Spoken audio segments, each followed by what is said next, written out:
Consider that everything that happens is okay. It's okay. It's perfectly okay, and you're okay. The world revolves, and the world resolves. You don't change the world by wresting others from their perception of the world. Dear one, you have to come to the place where it is okay for life and the people mingled in your life to be the way they are. No one has to be your favorite flavor of life on earth. Anyone can be against blueberry pie or anything whatsoever he happens to be against, and he can be for anything he wants to be for whether you like it or not. You can't very well disallow another from the freedom you so desire. This is acceptance. Acceptance may seem to be out of your reach. What is the argument? Are you feeling that only you can be the decider of what another's views on life are supposed to be? If someone seems impossible to you, well, then, something in you has to allow him his privilege to think as he likes to think, to even be obnoxious, even to perceive you as difficult if that's how he sees it. You have no more right to infringe on another's view than he has the right to infringe on yours. When you are dealing with people who drive you up a wall, remember it is your difficulty you are dealing with. Your distress comes from you and not from the other person who has innocently or deliberately triggered something within you. In the same way, when it comes to people you like to be with, the situation is also really about you.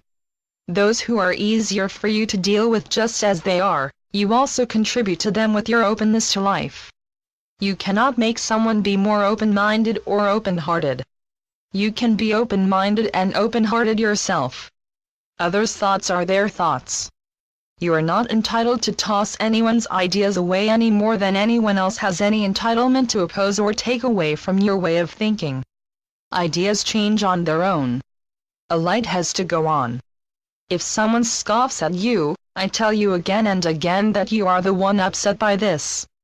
The one who scoffs at you feels perfectly justified under all circumstances, just as you might. In any case, you are not a court judge who is to decide against anyone else. You are free to like or not to like. You like to be accepted as you are. So does everyone else. Everyone has his beliefs, and, likely, everyone has his bias. This is a universal privilege. Anyone can prefer to be superior to you as much as he wants. You don't have to be boondoggled. There is more to you, of course, than what another allows himself to let in. If someone really knew who you are, who knew the depth of your heart, he would love you.